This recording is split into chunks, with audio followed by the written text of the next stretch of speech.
Okay, hey, we're back, everyone, after being gone for like a month and a half. I like that you looked at your watch, Ryan.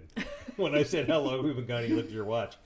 It's my fault. Like, not long enough. That's what he was saying. All right, well, here, welcome back to that podcast you're listening to right now, which is Eat, Drink, and Be Scary, brought to you by us. This is a podcast where we talk about scary things while eating and drinking things related. And I always feel like there's a bit of a problem because we always kind of say what we're going to talk about ahead because we talk about the food. Mm-hmm. And today, Ryan, what are we talking about today? I honestly have no idea. Janya, what are we talking about today? The Fae. So we're kind of had some thoughts over St. Patrick's Day, and we're talking about the sugar coating of degenerate fairies, and kind of leprechauns are not great people, but they're super happy and on cereal boxes and just these joyful little creatures that, offering kids candy. Exactly. So kind of talking about what leprechauns and other creatures that have just been kind of sugar coated and just made into these beautiful, wonderful, mystical beasts are actually just kind of little shitheads. So with that, we are eating and drinking. Well, I'll tell you what I'm drinking real quick. Well, we've just got some Lucky Charms because that was easy. I'm drinking Irish whiskey, which is the Jameson Stout, because generally when you say someone's stout, that means they're not super tall. Well, I mean, it kind of means that. And also they're Irish, so it's, oh, look, there's my whiskey. I don't know. That's how I buy my pants. I'll take a 36 super stout, please. Well, that works. I don't know. So anyway, as we progress, I guess we can talk about...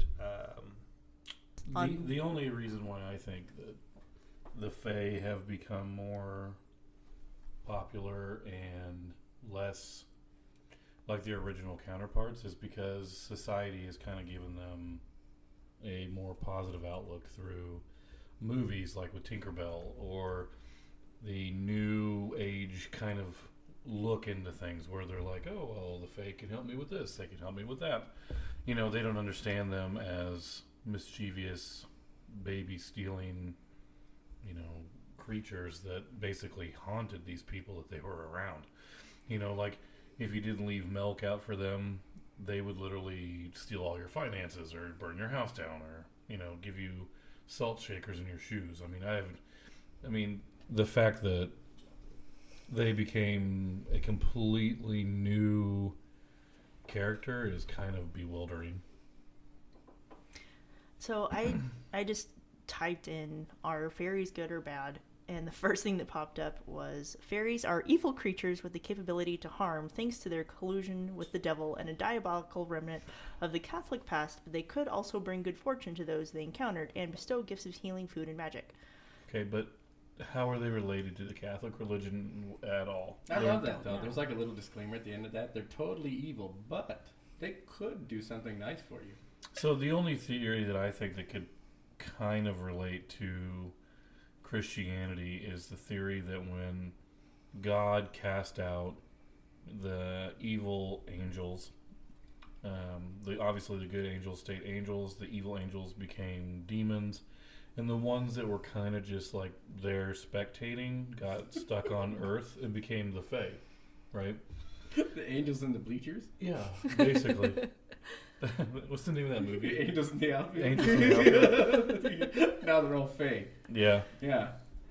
But that's the only way I can see that. Now, I do think that anybody who doesn't understand the culture of the Fae would probably think that they're evil or demonic or whatever because they can't correlate to why they were there in the first place. Well, let's break that down. I want to talk about that. You talk about like the culture of the Fae, and that makes me think about what is the culture of the Fae. Like most people think about like a Celtic, culture. When you think about fairies, at least, and leprechauns, obviously, I think of Celtic culture. But like I also think that in that Fae category exist gnomes and all sorts of things, don't they? Yeah, the Fae are just the concept of earth-bound magical spirits. creatures. Yeah, so like the Fae, the sprites, the undines, the the pixies, the brownies. I mean, all of those, the gnomes, those are all types of fae. Right. So, I mean, would a satyr count as a fae? Yep. So, yeah. So that's all of the type of creatures that are essentially of the earth are considered to be fae. So, of those things, so if the fae is like an overcasting umbrella of all of these different creatures, how come only fairies have been venerated as being good, and like gnomes are still generally luring you to your death or trying to steal? Well, now hold on. Do they though? I mean, they're kid shows about gnomes. They sit in your garden and they hold little cute things. But they're always mischievous. Gnomes always like maintain that mischievous nature. I think even in children's shows, they're there to trick you. Well, they made like in the 90s, the little troll dolls were super popular, and they were like trying to make them these cute, fun little things. Right. So I think that the reason why the fae correlate so well with humans is because they kind of see them as offshoots of our own humanity, right? Some people are good, some people are bad, some people are mischievous, other people... There's stories about fae helping people if they need help. There's tons of stories throughout history that depict both positive and negative encounters with these type of entities, right? So when it comes to understanding them, it's really hard because I know that fairies, the winged version of the Tinkerbell fairy, that we see was popularized a lot through the Victorian era, as well as because they considered them to be messengers that they could communicate for natural magic. And when nature magic became really popular because it's not so much positive through the white magic or negative through like the dark black magic, that kind of thing. It was more all around them. They saw it as positive magical influence that they could tap into rather than having to try to understand something higher power or something lower power. They could actually go out and have an experience. So you're saying it's like that. It's the human nature of looking at something and then halfway understanding it and then deciding that I'm going to define that as good in my mind, because if I define that as evil, it scares the shit out of me constantly. Right, exactly. Right. So I had a thought. It's interesting. We're talking about how come they became whitewashed in society as far as like becoming, overtly good. Now that I think back on it, like our childhoods were predicated on shows that were pretty much based on fae. Like you said, the trolls and the Smurfs and what were those? The Care Bears. I mean, essentially they are all like magical creatures that come to Earth and do stuff that nobody else sees and only children believe in, essentially. So we were raised from the time we were children to believe that these things are good and that they're here to help you. I think it's anything that's tiny and cute and adorable will turn into it. Just like the Ewoks, they ate people. Well, but they're adorable at that point. But then you want to say the stuff like, E.T. comes here from another planet, but he's tiny. He's not adorable. He's actually really gross, look like a scrotum. But still, he was tiny. It's the magic finger, though. It was ouch. And I think that because of that, people tend to be, if it's tiny and cute, but even like people will make Bigfoot occasionally really cute and adorable. It doesn't matter what it is. There's shows about cute little helpful vampires, and there's, anything like that. Well, I think that the most positive influence that we've seen through the Fae is the Tooth Fairy, right? Where the kids are like, hey, I've got a loose tooth, I'm going to pull it out and get money for it, right? Back in the day, the Tooth Fairy were a type of fairy that if you walked through the woods, they would steal your teeth and eat them, right? It wasn't positive. They didn't take something that was already given to them and then give you something in return. The story, which I think was predicated pretty well, and I think it was Hellboy. I don't remember which one, but they would eat teeth, and that was the whole lore behind walking through this forest. I mean, do they eat them from your mouth like you're eating a cob of corn? Or do they pull them out and eat them like treats? So think of it as like a swarm of bees surrounding someone, right? And then they would either pull them out or physically eat them while they're in your mouth. That sounds crazy. I bet their bones were super strong with all that calcium, though. Mm-hmm. That's disgusting. Yeah. Although it's cheaper than a trip to the dentist. True. Did you know the centaurs have 2 rib cages? What? What? Well, for the human part and for the horse part. That's weird. I don't want to think about that. Now that's all I'm going to think about. And that we're all half centaur. So that wait. So what's the second rib cage? Is it protecting a second heart? Where's their heart and lungs? They probably got 2 sets. That's weird. And that's like a cow. They really didn't think it through much. No, because is the pants just go on the back? Does it go on all 4 legs? How do you wear pants as a centaur? I would want it on all 4 legs. Mm-hmm. So it would just cover the whole entire horse. Well, yeah, but if you're a centaur, if you think about it, your waist is. Well, I don't know. Does a horse have a belly button? No. So, there you go. Like, there's the reason. You gotta cover your belly button. But if you're a centaur, do you have a belly button? I just started thinking in my head, if you're Look a it up. centaur, you'd have to give yourself a reach around just to be able to pleasure yourself, because there's probably no way you're going to be able to reach that. But anyway, back to... Hey, while you're down there. So here's the thing I learned about today, doing a little bit of research for this show. Do you know what a clericon is? Hold on. You were thinking about you'd have to remove Masturbating centaur? Yes, I was 2 just thinking. ribs in order to give yourself... No. Like, think about that. Think about how far it back... It's like, imagine if your penis was 3 feet behind you now. That's what I'm trying to say to you, Ryan. You'd have to reach back and really give yourself a reach around. Okay. Because you can't use your hooves, because that's going to hurt. So you'd have to just, like, your arms are really far forward. Okay. I don't know. I like that you're Googling. I hope you're not, like, trying to masturbating centaur right now, because that would be really terrible. No, I was looking up the centaurs have belly buttons. So and there's a lot of thought about it. No, oh my God, are you serious? So WebMD says yes. That's funny. All right. Well, anyway. So essentially, we're talking like fairies have a duality, right? They could be good or evil. And what is that based on? Well, no, hold on. But there's more than that, because it's like I was saying before we were talking about centaurs.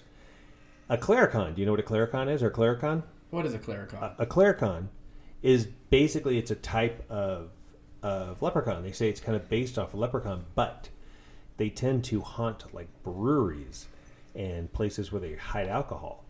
And so you think about it, mostly leprechauns hide their own gold. They have little things of gold. Gnomes tend to guard gold, places where gold is at, and treasures. They're like on the outside. They're like, don't go in here. And then dwarves basically just have it, and they hide it down below. A clericon is basically a drunken leprechaun, and they just like hide in breweries And just drink the beer? and yeah. So that's my favorite. They also say they might just be really drunk or alcoholic leprechauns. They just know where the party is. So, sorry, our dog wanting us to throw the ball. So she's just going to keep bouncing it, thinking that I'll just give in. And I probably will. That's what a clericon is. And that's actually was my favorite thing. So they have lots of different things. And all these little tiny pixies and dwarves and gnomes are all terrible, terrible. A clericon just wants to drink with you. So that's only evil if it's your beer.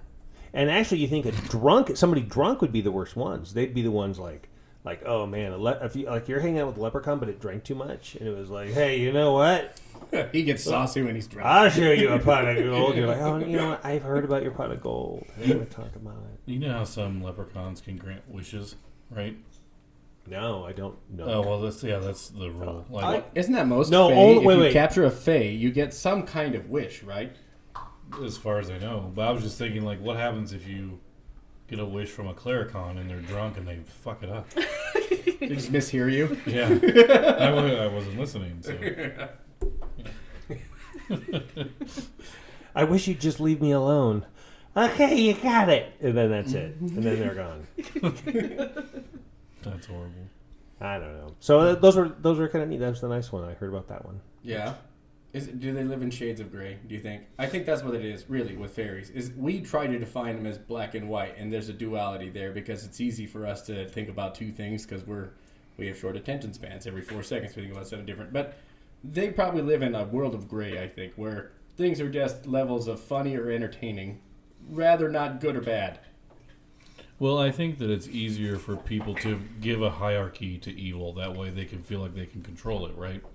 And I think that, you know, if you have a demon and you have an angel that's more powerful, you can pray to the angel to stop this demon, right? But if you are dealing with a community of these earth spirits that are very unpredictable, it almost makes them harder to deal with, because you can't be like, hey, I'm going to call on this type of entity to help me get rid of this one, or I'm going to help with, you know, this type of magic to help get rid of these things, because they do live in their own gray society. That it's kind of what you were talking about. Yeah, and I mean, like, really, that's the thing that you read. If there's anything in history that's really written and decided on about fairies, it's that you have to do what they want in order to appease them, and you might not get anything out of it. And they might give you something, but really it's just fate. Fairies are just fate. At some point, you're just going to get something out of them, and it could be good, and it could be bad, and you have to give something up for it. Either way, right? Yeah. Is that what we're doing? Is just putting magic into fate and calling it fairies? Well, if you think about Pan, right, and you think about, well, I know Loki was, you know, a Norse god, but he's kind of got that whole, I mean, he was a trickster. He has that trickster mentality, right? Like, he'll help you, sure, but it's going to benefit him in some way, or at least make you look like you're a fool at some sort, right? And if you think about, there's all these lores about, what's the one about the dwarves that help build sandals or something? Like, do you know what I'm talking about? Help build sandals. They live in a shoe. The cobbler Oh, elves? the Yeah. cobbling elves. Or you one of the ones that make the cookies? Which one are you talking The about? Keebler So elves. the cobbler Yeah, elves. Another Those form are my of- favorite elves. Yeah. Another form of That's like, true, right? Well, they live in a tree, and they make Cookies. And they but- route your teeth out of your head to steal them. They are And then- actually the tooth fairy. and then that's Maybe the they one. sell the So to the tooth cobbler fairy elves- for chocolate. Cobbler elves are supposed to be the good ones. They go out and they help you do things. Like the guy's like, I'm making shoes, but I'm sleepy, and he sleeps, and they go, ugh, that lazy guy, and then they work on all the shoes, and he wakes up and he goes, yay, look what I did. But then there's like Will of the Wisp fairies. They're the ones who like lead you off of a cliff. Well, they've also been known to lead you to, like, rescue as well. So they just randomly do shit. They're Yeah. walking by and decide. I mean, if you could lead someone, you know, to out in the woods as a practical joke, I would totally do it. so All there's right, what are the little elves or the little dwarves that live in the Oahe Mountains? What are those? Narumbis. Those are the Narumbis, yeah, the cannibalistic mountain dwarves. So Okay, obviously so they don't. They eat more than your teeth. They're they not eat happy. everything. Yeah, they're not nice dwarves. Yeah, and they're supposed to have magical powers, and if you can best them in combat, And capture one. yeah, you're Just supposed to. play keep away, like hold something above his head, like he can get it. He's like, Play oh keep yeah, away with you the beat dwarf. me. That's a way to piss one Yeah. off. I bet. Yeah. And yeah, but they're supposed to guard like supernatural treasure in the mountains of the Oahes, which I think we should go check. To see if there's treasure there. Yeah. How many? And- They're in like 10 seasons of Curse of Oak Island, and all they found was like a ship spike. We spend an afternoon in the Oahes and find a key to heaven. You just have to just look for little tiny footprints and just follow back. Mhm. Yeah, exactly. And Oh. do they have homes, or where do they live? Like if they're little ones in the Oahe, where do they live? Well, my guess, they live in huts or trees and make cookies. I bet they live in the landscape, man. It's pretty cavernous over there. Everything's igneous rock. There's probably caves all over that mountain range. I've never been there, so I have no idea. Yeah, I've camped out there, but I've never been assaulted by a Narumbi. Well, your brother has, right? Well, he says that he's seen figures on either side of his semi-truck when he drives out there and unloads at night. Either, it's 60 feet between the cab and the end of the trailer, and he's looking from one 60-foot section to the other 60-foot. So he's looking at somebody peeping out, and he walks over there, and then the same thing happens on the other end of the truck. So obviously something's screwing with him. He's a pretty stand-up guy.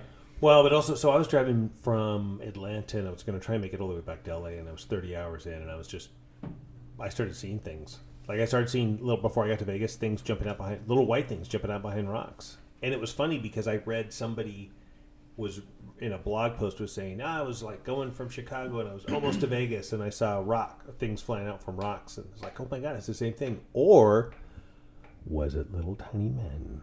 You could have pulled over and possibly become rich, or they may have led you to your death. Or eaten me, because they eat like Toothless, and I would have just slept through it. I'm like, I'm so tired, just eat me. Leave my teeth. Oh, no, you're the teeth ones. I wake up and I go, well, I'm ready to go back to LA now. Oh, well, who are we going to use as bait if we go to the Hawaii's? Well, I think it's Tom, since he'll get naked in a haunted brothel. He'll do anything. Yeah, That's true. Bring it in a rumbies. He'll just probably get more spider bites. Yeah. God, I felt so bad for you, having all those spider bites. Yeah, I felt bad for me too. And the fact that they didn't have to use a sensor bar at all. I mean, I'm just... Even spiders didn't find it. That's bad. So I have a question. We've talked about fairies as it's like one specific species or type of thing. I know it's kind of like a umbrella term for just a fae, because there's dwarf, elf, gnome, goblin, leprechaun, sprite, troll, pixie. Like, if you say fairy, most people think like the little pixie fairy that has the little wings. Oh my, that's really loud. So I'm adjusting Tom's microphone because he's having a hard time talking into his microphone. While I'm not talking. Well, look at you go now. All right. I just kind of go into this. I kind of see the term fae as in animal or plant, while you have different types Plant? What kind of plant fairy are you? Do you need to not talk? Yeah. So the I ganja have to fairy. separate them now. what I'm trying to say is Yeah, man. that fae is like the... Oh my god, my science teacher would kick my ass. I forgot this word. It's like what do they call it? You know what I'm talking about? Kingdom, phylum, class, order, family, genus, species. Holy crap. Which one? Kingdom, phylum, class, order, family, genus, species. Which one's animal? That's how the kingdom goes. Are you out. talking Kingdom. about... Okay. I was So gonna say, you're fae talking would be about like flora the and fauna. kingdom, right? Mhm. And then each type would be a different association for the fae. Class, right? Yeah. Okay. But just people's just lack of knowledge Yes. says, oh, a fairy is this little tiny creature Yeah, with it's wings. kind of like saying a ghost and spirit are the same thing, Okay. right? It's just like calling everything Kleenex. Or chapstick. Q-tip. Right. I think that's exactly what that is. Because honestly, like gremlins of World War II would count as fae. They're animals. Yep. I'm just really surprised that you knew kingdom and phylum. It's like 7th grade science, man. That's what I'm saying. Maybe I hit my head or something. I have no idea. Science is cool. And it pretty much just proves fairies. Although, like a really big proponent of science for a long time thought about fairies as something real. And this is an interesting story. I don't know if anybody else ran into, but Sir Arthur Conan Doyle, we all probably respect, and who everybody loves for all the Sherlock Holmes, like really thought out, well proved out theories and facts, also thought that fairies were real and totally bought into that until the end of his life that it was real. And he was pretty much duped by those two famous sisters who made up all the fairies They cut them out. They drew them and cut them out and of. superimposed them onto photographs, which we should do now. I mean, like, there are a bunch of dumb people out there. Sorry, listeners. Not you guys, obviously. Well- but we could put that on TikTok and probably make a sensation right now. Take a picture of Ryan with a fairy behind him. Oh, there's Bill. Oh, I see. I walked right. I sat right into that one, didn't I? Well, I turned so you could take a picture of Tom, That's right. and you wouldn't have to Photoshop I just had that to at beat all. him to it. Ryan's right in the middle of it, so yeah, it just depends on which way you look. But That's funny. But, like, is it just the difference of getting him wet and feeding him after midnight? Is that what makes him good or bad? Oh yeah, of course. I think that's what it is. well, that's just the Spielberg portion of it, though, right? And So- was that anything that How he? many Fae did he- Spielberg bring us? Is that Yeah, but Spielberg? did- E.T. Spielberg. Yeah. I think he Yeah. did some of those animated shows that we were talking about. That's crazy. So I gotta tell you a story. Danny is scared to death of gremlins. And The it's- movie Gremlins. Yeah, let me tell you why. Her mom bought her a gremlin stuffed animal when she was little, and she didn't like it. She thought it was scary, so she would actually take it and hide it other places. Well, her mom would find it and put it back on her bed.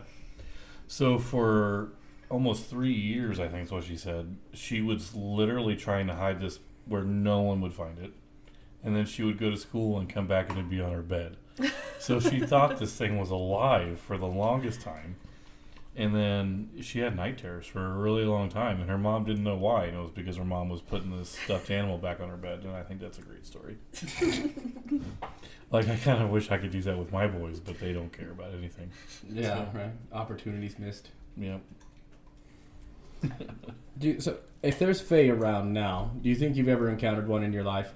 Anybody at the table that you would count as like any kind of, I don't know, not just interaction, but like a course change because of something that you would count toward magical?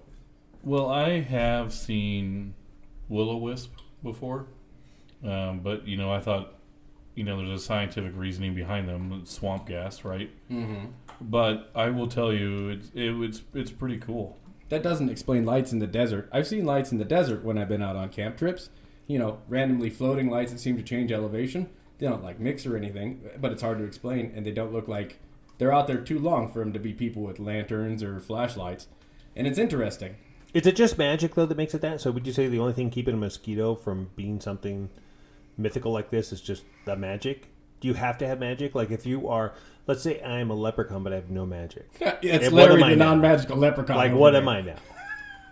Yeah, like, well, what would you be? Clerical leprechaun. Well, because like if we say a gremlin, is a gremlin magical? Or is it just a weird-looking monkey? Or well, hold on. I don't know what a gremlin looks like. I'm not going to go by Spielberg's version of it. But in the sense of this, like we're talking about all these things that really could just be animal kingdom. Like a leprechaun could just be a really short with a beard. Irish man that hates banks. So we don't know. And so at what point do we go, well, he's a leprechaun, or he's just a little short man with red hair that hates banks? And how do we say, I don't know, some fairies would say, well, fly. That drinks too much. That's what the clericon is. He's a short man named Larry who's not magical, who works at a bank and hates it and does clerical work. He's a clerical drunk leprechaun. Clericon. Are there female leprechauns? Ooh. That's sexist. Don't ever assume the gender of I'm leprechaun. wondering if there is a gender. You just tug on the beard to see if how it's close real are or you strapped to on. dwarves? Because they say that dwarves, you can't tell a woman dwarf. Well, at least in the Hobbit stuff, the Lord of the Rings stuff. Is that just because of the way they dress? Dwarves look all the same. You can't tell by their genitals? I don't know. Which is actually kind of funny because we have a good friend that we always make fun of her because she looks like her husband. So that could. Say that whole thing again. We have a friend that I always say that her husband looks like her brother. They could be twins. Maybe that's what it is. And then when we pointed it out to her, she got really sad because she realized it was true. Aww. And she had flipper babies, so that could have been part of it. Nah, she didn't. Wow, I cannot believe you just said that. But you know how they talk about people living together for so long, like couples staying together, they end up looking like each other. Maybe that's what it is. That's why you and Ryan look so much alike. That is. We look like we could have been from one egg. At any rate, you've got better hair. When your mom laid egg that you came from. I'm the Arnold Schwarzenegger part of that pie, and he's the Danny DeVito. I'm more of the John Holmes. I got the top half. So you got the bottom. According to this, there are no female leprechauns. That's rude. Are they asexual? How do they reproduce? I don't know. They stay young forever. I'm trying to find that out. Well, when two leprechauns really love each other, very much. yeah. It says that it's speculated that leprechauns are the offspring of fairies who are deemed defective children because of their shape and disposition. So they're like mules. They're like the anti-Sparta babies. So they're basically just like No left. wonder they're pissed. Like, are they like, okay, here's your mom? Why'd you buy me this green hat and outfit? Well, let me tell you, ugly Timmy. You're gonna live in the woods, Timmy. Listen, this is going to be weird. Don't call us. We'll call you. Yeah, your brothers are going to be fine. They have wings. They're over there. We'll check in on you. You're going to need to start speaking in an Irish accent. It's all going to make sense soon. Yeah, there's the beer. And don't let anyone get your Lucky Charms. And apparently Portland has the nation's only dedicated leprechaun colony. What? So, Ooh. Curious how they organize that. I want to go. Keeping Portland weird, people. It's full of ugly fairies. It's a small super patch. tall, regular-sized people gnomes. It's crazy. It's actually a park dedicated to leprechauns. Just as a bunch of hipsters. I guess so. Like with their pot. When their beards touch, they grow another leprechaun. Yes. Like, So are they just like setting up a bunch of tiny little gnome houses in the park? and ride their little tricycles into the park. How insulting would that be if you're a leprechaun? Your life's already crap, and then one day a year, everybody dresses like you, think they're all cute, and they do little dances and listens to the Dropkick Murphys, and and drinks green beer. And they're like, oh. I'd be more pissed off that I was listening to this podcast and realized my parents threw me in the woods because I was ugly. You were the cast-off kid. Mom, you said I was special. Well, hold You on. are. Little Angus, let's talk. Well, you'd be special in Europe because apparently there's European law that says leprechauns are a protected species.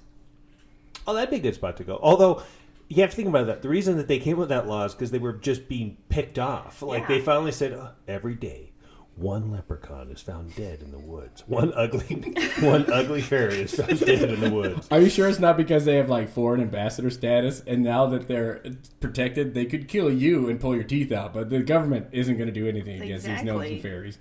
Sorry, they're protected. Yeah, nobody protects things though just because. There was a reason. There's a story behind it. I actually would like to find out how long that's been going on. What, the dedicated Does it say why? park? No. Why they're protected? Okay. Maybe the reason no one sees leprechauns anymore is because they're an endangered species. If that's the case, they are actually protected from destruction under European law. The oh God, how do you say this? Slibe for loop. I think you nailed it. I think that was dead on. I just loved watching you try to say that. Was it Welsh or Irish?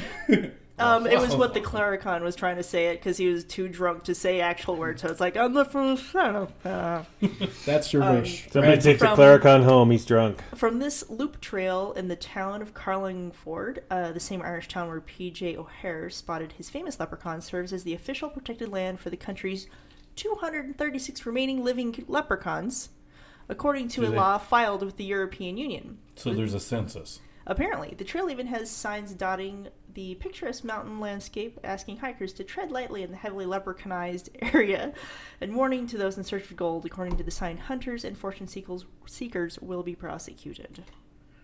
Are you serious? Yes! I want to go to jail for Me too. stealing leprechaun gold. That would be That's amazing. going on my life checklist. Like, seriously. Wow. I kissed a Blarney Stone. I stole some leprechaun gold. I spent some time in Irish jail. Do you remember the movie Leprechaun? Yeah. You don't Which want one? That. You don't want that leprechaun coming after you. Yeah, it'll make your boobs so big they explode and Yeah, you I was gonna say die. they explode. Yeah.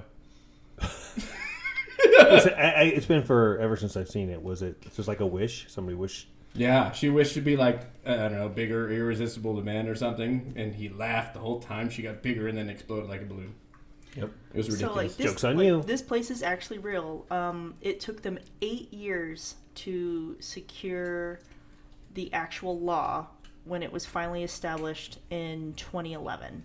Wow. I don't understand how they go about making that work. Like, Well, we you know, couldn't do that here. I like that somebody voted against it. No, Somewhere- I like to kill leprechauns. There's a committee that exists that lobbied for this to happen for 10 years. That blows my mind. Yeah, but people were saying no. There was other people. Like, I get it. But they that there's some passed bad it. people out there. Every once in a while, Idaho's like, hey, listen, can we stop having young teenagers get married? And then, like, there's those Republican senators who go, no, I think we should keep that law. Like, why? Chester the molester, what is your reasoning? So there had to be somebody out there saying, well, I don't like to brag, but I like to kill a couple leprechauns here and there, so let's just keep the law going. And then they just, like, pop, pop, pop, pop, pop. They're sitting on piles of gold.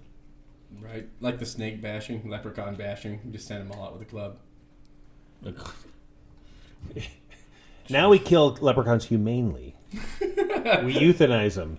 We take them to a center, and then we just euthanize them slowly. What are you reading? You look like your mind is being. She looks blown. like she's being, like, traumatized. So, the group of locals who lobbied for this protection directive and also organized the annual leprechaun hunt in the area All three of said them. the directive was put through in spite of objections from the black-faced Mountain Sheep Breeders Association. Wow. Their site Holy says cow. the EU has opted in favor of the rich biodiversity of the Cooley Mountains and in this area is now protected under the European Habitats Directive. This isn't a decision made by one country. This is the entire European Union. Black-faced weighing in on this. sheep herder, whatever. Breeders. Breeders? Yeah, those sheep. Black You lost me at Faced blackface, Mountain though. Sheep Breeders Association. Yeah, that's... How So are they- those sheep allowed to be in blackface in So I'm 2022? curious, why was the Black-Faced Mountain Sheep Breeders Association objecting to this protective order? Because they got to eat that grass. They got to eat those leprechauns. They gotta- if yeah. they're trying to, I Maybe. love the taste. If you've ever had the taste of leprechaun, you actually might change your mind. It's addictive, my friend. It is. You know what? It tastes like corned beef. It's really, really good. Put a little cabbage on that. Actually, that's probably good. Corned beef. We don't like. Do you know how corned beef is made, Tom? No. It could be leprechaun. We don't know. I feel pretty magical after I eat it. That could be it. Mm-hmm. You get a pot belly of gold. So this whole thing started in 1989 when P.G. O'Hare, the local businessman and publican, was on the mountain, and he heard a scream coming from the area beside the wishing well. So he went to go check it out, and he found a patch of burnt ground, and next to that was a little hat, jacket, and trousers, and 4 gold coins in the pockets. They don't know where the coins are today, and he threw 'em in the wishing can't give well. away the secret as to where all of this exactly was, but the clothes of the naked leprechaun are on display at PJ's Pub in Carlingford. That was a Claricon. He just stripped So- down, lost his money, and ran off. So he got I'm hit. the king of the world! And he just ran off. He got hit on the head with a stick. He spontaneously combusted, and he gave this guy his clothes. Yeah. So here's what it was a Claricon, and he's like, I gotta go take a piss over there by that whale and smoke a cigarette. He goes, oh, I'm on fire! And then he ripped his clothes off and he ran. And then he woke up the next day naked in the woods. He's like, I don't even remember where I put my clothes. Well, he says, I think hey, those are. And he goes walk in there and like, hey man, can I have my clothes back? They're like, no, No. because his bill's probably really high. Probably. Yeah, on his tab. His tab, yeah. Didn't pay it. That's funny that he's pissing in the wishing well. That It's seems like... probably drinking water for the goats. and Where's a that's why T-shirt with a everyone's leprechaun pissing into a wishing well? That is a T-shirt I Copyright. would buy. Available at eatdrinkandbescary.com. pissed. We need to make these.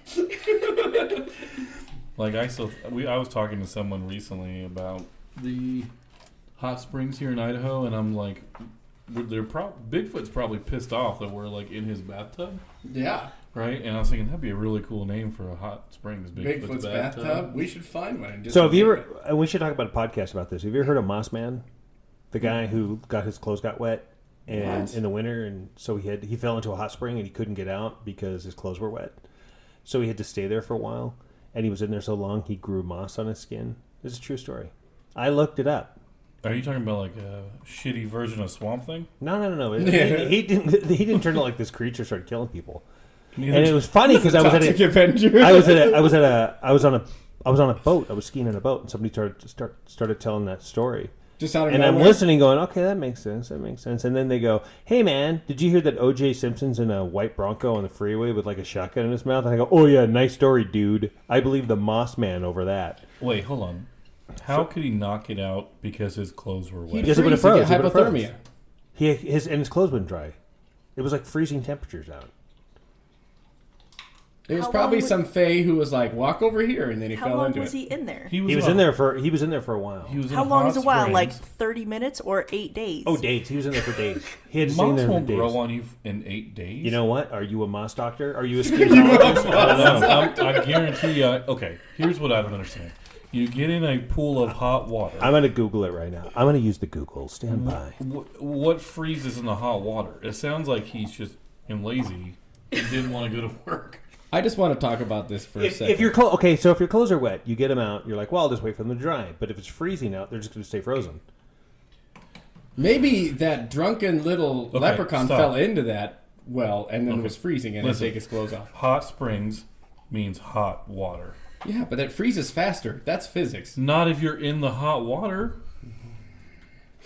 Explain to me how your clothes freeze in 100-degree water. Science! March 15th, 1984. For 28 days, Moss Man lived in a Frenchman hot spring in Haley, Idaho. This was in Idaho. Oh, shit. Are you ready for this? No, The site I'm not contains ready for real this. police records, court record. This is real. Let's make this movie. The Moss Man, the Legend, the Festival. I thought it The heard all. vegetable. Hot Springs, Wise, that is. I stumbled upon this blog posting regarding a transient man who got drunk one night in a Frenchman's hot spring and woke up the next morning to find his clothes were frozen. He remained in the hot spring because he stubbornly, and possibly because he was on drugs, He couldn't What get out drugs for last that 28 long? days until he was found with moss growing on his back by the cross-country skiers. There's now a festival in his name. So, did he not because I eat found or this on the anything internet, during this whole Ryan, time? It's got to be true. suck it. It's got to be true. It's on the internet. Well, it is on the internet. But Was there's he police just records. shitting in the hot tub? Yeah, that's what I was thinking. Does he get out? Is there like a Well, pile 2 feet from him? I mean, I'm sure you can get out quick enough to go number 2. No, apparently and he number couldn't, 1. because if he got out quick enough, why wouldn't he just walk the fuck away? Because it's in the winter. And it's he could have been in feet of snow. Inches and feet is. He could be in a transient sickle. This is the dumbest thing I've ever heard. It's true. You know what? We'll talk about this more. Now, the dumbest thing I've ever heard about is fairy circles. But I wanted to bring that up, though. I did want to read, if you do encounter a fairy and it looks like things are going bad and not your way, it says that the best way to get rid of fairies is lead for malevolent fairies. And I'm thinking, we have lead in abundance in this day and age, and it travels fast. So, Bullets? Yeah. yeah, hot lead. Take care of those fairies. Or you guys, we're all both work in old buildings, so probably just the paint. How are you in there all the time, Ryan? We're wondering why we take very long naps during the day. It's probably asbestos and paint, lead paint. Don't lick the wall; it's bad. All right, we're gonna wrap this up. But Tastes I gotta good, put out one thing. So Ryan and I have talked about this more than once. Ryan and I and Tom, and one of the things that we have noticed in the few times I've gone ghost hunting with them, and a few ghost shows we've seen, that when people claim that their house is haunted, often, many times, there is a mattress. A moss-covered mattress. A moss-covered, or just a mattress, or a mostress. A mattress in the living room. I had gone on 2 ghost hunts with them, and on both occasions there was a mattress just randomly in the living room. One was leaning against the wall, and the other one was just like leaning up against furniture in the center of the living room. But then we watched Demon House with Douche Baggins, and he interviews a woman who's telling stories, and guess what? There is a mattress in the living room. Tanya and I bought a new bed, and we took the mattress, and I left it for a few days in the living room. No ghosts. No ghosts. So I think. It hasn't been there long enough. Well, we only left for a couple days. That's got to be a permanent installation in your house. I'm going to pretend that we were testing the ghost portion of it. Really, we're just we're too lazy to make space in the other room to put it in there. But it's done now. But there was a mattress there, and there was no ghosts. So sorry, mattress people. Sorry. What is it? I don't even know. My joke would have been funny if I could remember something. Sealy? Sealy. Thank you. Serta? Sorry, Sealy. Dang it, that joke's dead now. I couldn't remember. If only it would have stuck in your memory foam, Bill. Oh, wow. There we go. I like that. I should also say, I guess we should have started this, and the people already closed out. They won't be able to hear anymore, but you will be able to hear me on Aaron Sager's podcast, Talking Strange, which he came to Boise, Idaho. I'll talk a little bit more on this on the next podcast because it might be up by then. Talking Strange, he came to the Tree Fort Music Festival and invited me to be on the show. Really good guy. Hung out with him quite a bit. Really, really neat feller. So with that, I think we're done. Anything we want to say? Anything else? Leprechauns, gremlins, tiny things, Cluricons, Shaka Khan, Shaka Khan. Anyone? Nothing. That's it. If you're running into really small, technical, short, leprechaun-y looking people, apologize that they don't have magical powers. And don't try and pick them up. They don't like that. Definitely don't try and pick them up. Tom's already had people like, oh shit, I wish you told me that earlier. Yeah, I'm uncomfortable. All right, so head to our website. Go to eatdrinkandbescary.com and check out some of the stuff. Really, it's just links to the past shows. Or we should do some T-shirts though. I'm fine. We've got lots of really horrible ideas. Yeah, I'd love them. I'd buy them all. And then head there and subscribe to us and tell your friends to listen to us, and if you have something you want to talk about, send it to us. Send it to is it Ryan at Eat Drink and Be Scary? No. I thought you set that up. I don't know. You There's a contact form in there. Just you mean the email? Yeah.